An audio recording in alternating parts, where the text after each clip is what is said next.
हो, आपण पाहिलेलं प्रत्येक स्वप्न सत्यात उतरू शकतं. माझा याच्यावरती पूर्ण विश्वास आहे. नमस्कार, माझं नाव नीता पाटील. माझ्या यूट्यूब चॅनलवरती तुमचं खूप मनापासून स्वागत आहे. आज आपण एक अशी मॅनिफेस्टेशनची टेक्निक पाहणार आहोत, ज्या आपलं स्वप्न फक्त 5 दिवसामध्ये पूर्ण होऊ शकतं. तर त्या टेक्निकचं नाव आहे 555. तर ही टेक्निक काय आहे हे आपण आधी समजून घेऊयात.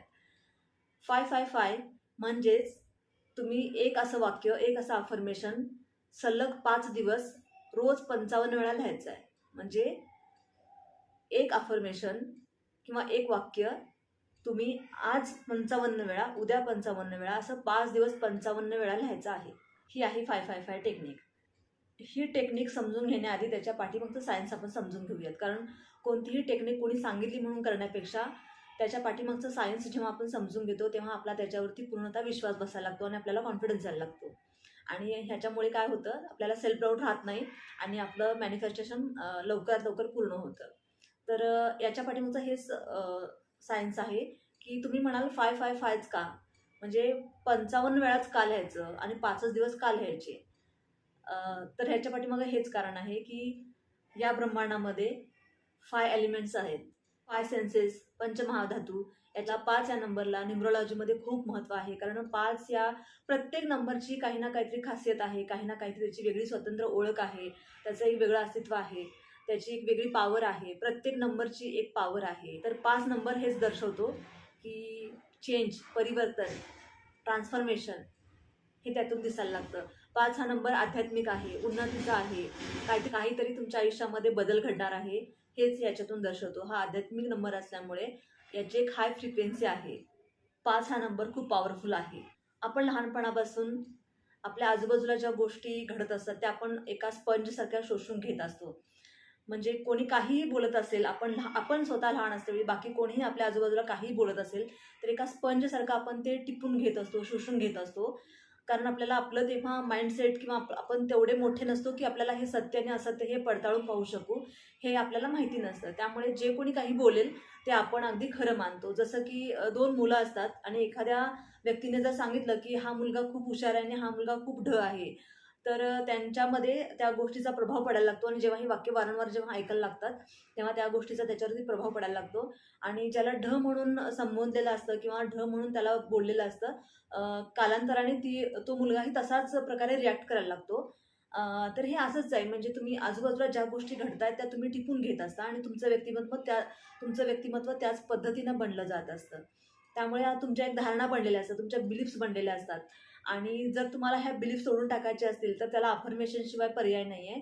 तर तुम्ही अफर्मेशन असं तयार करायचं आहे ह्या टेक्निकमध्ये की तुम्ही एक असं वाक्य तयार करायचं आहे जे तुम्हाला तुम्हाला हवी असलेली गोष्ट त्याच्यामध्ये स्पष्ट होईल. जसं की तुम्हाला जॉब हवा असेल, जसं की तुम्हाला एखादं रिलेशन हील करायचं असेल, रिलेशनच्या बाबतीत तुम्हाला हे वापरायचं असेल, पैशाच्या बाबतीत वापरायचं असेल, जॉबच्या बाबतीत वापरायचं असेल, करिअर असेल, बिझनेस असेल किंवा तुमची हेल्थ असेल. कोणत्याही बाबतीत तुम्ही हे वापरू शकता. त्याच्यासाठी एक पॉझिटिव्ह सेंटेन्स तुम्हाला बनवायचा आहे. त्याच्यामध्ये तुम्हाला हव्या असलेल्या गोष्टी नमूद करायच्या आहे. जसं की समजा तुम्हाला तुमच्या ड्रीम ऑफिसमध्ये तुम्हाला जॉब हवी आहे. तर तुम्ही कसं वाक्य तयार करायला हवं. आता तुम्ही ज्यांना मानता त्यांना तुम्ही तिथे त्यांचं नाव घ्यायचं. तुम्ही स्वामी समर्थांना मानत असाल, तुम्ही गणपती बाप्पांना मानत असाल, तुम्ही कुठल्या देवीला मानत असाल किंवा नुसतंच तुम्ही युनिव्हर्स म्हटलं तरीही हरकत नाही आहे.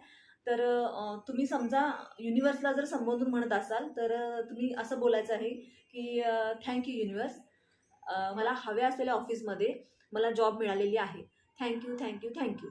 आता हे वाक्य जर तुम्ही लक्षपूर्वक ऐकलं तर पहिल्यांदा आपण काय केलंय की आपल्याला ऑलरेडी ते मिळालेलं आहे. ह्याच्यासाठी आपण युनिव्हर्सला, स्वामी समर्थांना, कुठल्याही तुम्ही मानत असलेल्या देवाला तुम्ही आधी थँक म्हटलेलं आहे. म्हणजे आभार व्यक्त केलेले आहेत. आपण आभार केव्हा व्यक्त करतो? तेव्हा जेव्हा आपल्याला एखादी गोष्ट मिळालेली असते, एखाद्यानं आपल्याला ती गोष्ट दिलेली असते, तेव्हाच आपण त्याला थँक म्हणतो.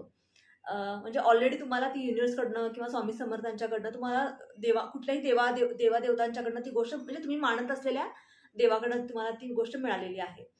म्हणजे याचाच अर्थ तुमच्याकडे ते आता आहे आणि तुम्ही ती प्रेझेंट टेन्समध्ये लिहिलेली आहे की मला हव्या असलेल्या ऑफिसमध्ये मला जॉब मिळालेली आहे. म्हणजेच काय, ती ऑलरेडी तुम्हाला जॉब मिळालेली आहे असं तुम्ही नमूद केलेलं आहे आणि त्याच्यासाठी तुम्ही देवाचा आभारही मानलेला आहात. आणि हे करत असताना तुम्हाला इथे कोणताही डाऊट घ्यायचा नाही आहे. मी म्हटलं तर असं खरं, पण ते मला मिळेल का? हे शक्य होईल का, हे टेक्निक काम करेल का, हा विचार मनात नाही आणायचा आहे.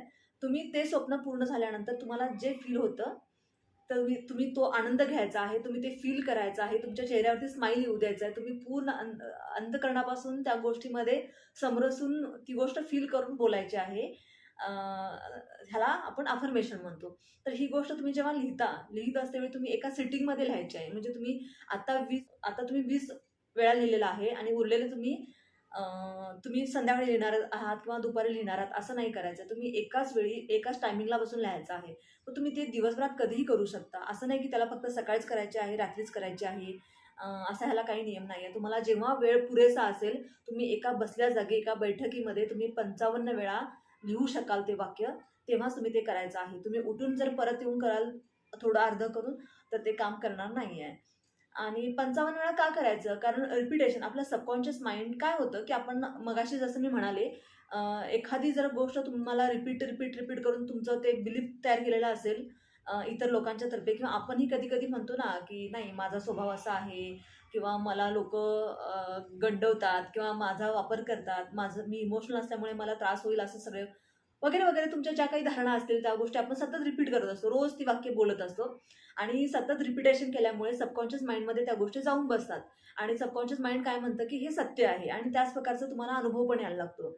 मग जर तुम्हाला तुमची रिॲलिटी बदलायची असेल, तर तुम्हाला काय करावं लागेल? तर पूर्णपणे ते वाक्य इतक्या समरसून लिहिलं पाहिजेत आणि एका सिटिंगमध्येच लिहायचं आहे आणि ह्या गोष्टीचं रिपिटेशन करणं फार महत्त्वाचं आहे. म्हणजे 55 वेळा ह्यासाठीच आपण करतो, की तुम्ही ते सतत रिपिटेशन केल्यामुळे आणि त्याच्यामुळे तुम्हाला त्या गोष्टीचा जास्त लवकर अनुभव यायला लागेल. आणि सगळ्यात महत्त्वाचं, याला डेट नाही घालायची. म्हणजे माझं ह्या तारखेपर्यंत हे काम होणार आहे अशी डेट नाही घालायची. कारण हे तुम्ही युनिव्हर्सवरती सोपवून द्या. युनिव्हर्स बघेल ते तुमच्यापर्यंत कधी आणायचं आणि कसं आणायचं. फक्त याच्यावरती पूर्ण फेथने तुम्ही ही गोष्ट करायची आहे. आणि सपोज एखाद्या वेळेस हे नाही झालं, याच्या पाठीमागचं तुम्ही कारण समजून घ्या. एक तर तुम्ही नवीन असाल आणि तुम्ही आत्ता सुरुवात केलेली आहे तुमच्या जर्नीला लॉ ऑफ अट्रॅक्शनच्या, आणि तुम्ही अचानक तुमच्यासमोर हा व्हिडिओ आला आहे आणि तुम्ही पटकन ही गोष्ट करायला गेलाय, तर तुम्हाला काही गोष्टी जर माहिती नसतील तर तुम्हाला ती गोष्ट मॅनिफेस्ट होणार नाही. आणि अचानक तुम्ही मोठं जर गोल घ्याल, की माझं एका मित्राकडे 1-2 लाख अडकून पडलेत आणि ही गोष्ट केल्यामुळे मला पटकन येईल, किंवा मला ह्या महिन्यामध्ये किंवा ह्या 5 दिवसांमध्ये मला 4 लाख पाहिजेत. तर ते तुम्ही रिॲलिटी जी तुमची आहे ती आणि तुम्हाला हवं आहे ती, याच्यामध्ये किती गॅप आहे हे पहिल्यांदा आधी बघा. तुम्ही एकदम पटकन मोठी उडी मारू नका. आणि एखाद्या वेळेस जर हे काम नाही झालं एका वेळेस, तर काहीच हरकत नाही आहे. आपण जेव्हा एखादा रेडिओ ट्यून करत असतो, रेडिओवरती एखादं चॅनल आपण जेव्हा सेट करत असतो, तेव्हा कित्येक वेळा ते लागत नाही, खरखरतं. पूर्ण ॲक्युरेट त्याला तिथे ट्यून होत नाही आहे. म्हणून का आपण वापरायचं सोडून देतो का? म्हणून आपण ट्यून करायचं सोडून देतो का? आपण रेडिओ परत कधी ऐकतच नाही का? ऐकतो ना आपण. त्याला सेट झालं पाहिजे, त्याला ट्यून झालं पाहिजे. तर तसंच हे देखील आहे. तुम्हाला एकदा जर याच्यामध्ये फेल्युअर आलं, अपयश आलं ह्याच्यामध्ये, एका ह्याच्यामध्ये नाही झालं, तर तुम्ही असं नाही ग्रह करून घ्यायचं आहे, की हे काम करत नाही, माझ्यासाठी हे काम करत नाही आहे. तर हे काम प्रत्येकासाठी करतं. फक्त आपला विश्वास तसा पाहिजे आणि आपली कृती तशी पाहिजे. नुसतं तुम्ही हे केलं आणि तुम्हाला ते मिळालं असं नाही होत. तर तुम्ही त्याच्यासाठी ॲक्शन घेणं पण फार महत्त्वाचं आहे. म्हणजे तुम्ही म्हणाल, की मला माझ्या स्वप्नातली जॉब मिळाली. मग तिथे ॲप्लिकेशन नाही दिलेलं आहे, तुम्ही तिथे इंटरव्ह्यू नाही दिलेले आहे, तुम्ही काहीच नाही केलेलं आहे आणि घरी बसून फक्त म्हणताय, की मला माझ्या स्वप्नातलं जॉब मिळाली किंवा स्वप्नातली जॉब मिळाली किंवा स्वप्नातलं घर मिळालंय. तुम्हाला घर बसल्या काहीच नाही मिळणार. तुम्हाला त्याच्यासाठी प्रयत्न करायला लागणार. मी परत एकदा सांगते, की लॉ ऑफ अट्रॅक्शन चा वापर केल्यामुळे तुमच्या समोर तुमच्या स्वप्नांची थाळी जी आहे ती तुम्हाला भरून आणून युनिव्हर्स देणार नाही आहे. त्याच्यासाठी तुम्हाला प्रयत्न करायला लागणार आहेत. फक्त त्याच्यामध्ये इतकाच फरक आहे, की तुम्हाला एका गोष्टीसाठी जर फार वेळ लागत असेल, म्हणजे 4 वर्ष, 10 वर्ष, तर ते काम तुमचं एका वर्षामध्ये होईल. कारण तुमचा माइंडसेट त्याप्रमाणे घडलेला असतो आणि तुम्हाला कुठेतरी तुम्हाला आतमधनं एक विश्वास असतो, की हे माझं काम नक्की होणार. कारण आपण छोटे-छोटे जेव्हा प्रयोग करून पाहतो ना आणि आपल्याला अनुभव यायला लागतो ना, तेव्हा आपल्याला लक्षात येतं, की नाही हे काम करतं असं म्हणून. तर तुम्ही पहिल्यांदा ह्या गोष्टीवरती विश्वास ठेवा, की हे काम करतं. सेकंड हे आहे, की तुम्ही कोणत्याही वेळेला हे टेक्निक करू शकता. सकाळीच केलं पाहिजे, रात्रीच केलं पाहिजे असं नाही आहे. तुम्हाला तुमच्या कामाच्या किंवा तुमच्या रुटीननुसार तुम्ही ह्याला ॲडजस्ट करायचं आहे. फक्त एका सिटिंगमध्ये करायचं आहे.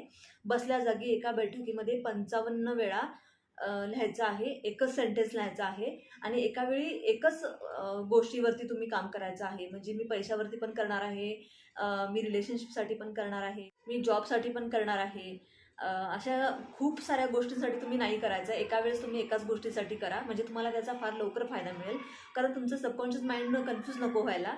आपण खूप साऱ्या गोष्टी मागितल्या तर ही आधी पूर्ण करू की ती पूर्ण करू किंवा काय, त्याच्यापेक्षा तुम्ही एकाच गोष्टीवरती तुम्ही लक्ष केंद्रित करा. ती एकच गोष्ट तुम्ही पॉझिटिव्ह सेंटेन्समध्ये लिहायची आहे की मिळालेली आहे आणि वर्तमान काळामध्ये लिहायची आहे. म्हणजे मिळणार आहेच नाही, मिळालेली आहे असं. मी खूप खुश व आभारी आहे की मला पाहिजे तसा मला घर मिळालेलं आहे. Thank you, thank you, thank you. तुम्ही हे दोन्ही प्रकारे करू शकता. थँक्यू युनिवर्स, मला हवं असलेलं घर मला मिळालेलं आहे. Thank you, thank you, thank you.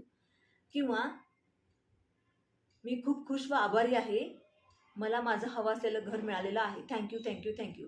फक्त इथे पॉईंट 2च आहेत की तुम्ही आभार व्यक्त केले पाहिजेत आणि तुम्ही खुश असला पाहिजे. त्याच्या पुढे तुम्ही एखादं तुमचं इमोशन जरी जोडलं तरी हरकत नाही. वॉव किंवा सुपर, आय एम एक्सायटेड, काही असेल, तुम्ही त्याच्या पाठीमागे म्हणजे जल्लोष करणारं एखादं काहीतरी तुम्ही तिथं छोटंसं हे जोडलं तरी चालेल. तुम्ही पॉझिटिव्ह माइंडसेटनं हे करायचं आहे. त्यामुळे युनिवर्स किंवा स्वामी किंवा कोणीही तुमच्या आयुष्यामध्ये अशाच गोष्टी किंवा असेच लोक तुमच्या आयुष्यात आणेल की ते ध्येय पूर्ण करण्यासाठी ते तुम्हाला मदत करतील किंवा तुमच्या आयुष्यामध्ये असे लोक येतील किंवा असे प्रसंग येतील की तुम्हाला तुमचं जे स्वप्न आहे ते पुढे नेण्यासाठी किंवा तुम्हाला ते मिळण्यासाठी त्याच्यामध्ये तुम्हाला मदत करतील. तर तुम्हाला हा आजचा व्हिडिओ कसा वाटला, आवडला का? आवडला असल्यास नक्कीच लाईक करा, शेअर करा, सबस्क्राईब करा, कमेंट करा. आणि तुम्हाला जर या गोष्टीचा अनुभव आला, तुम्ही 5 हे टेक्निक केल्यानंतर जर तुम्हाला या गोष्टीचा अनुभव आला तर मला नक्कीच शेअर करा, मला नक्कीच सांगा. मला आवडेल तुमची सक्सेस स्टोरी ऐकायला आणि वाचून दाखवायला सुद्धा. थँक्यू.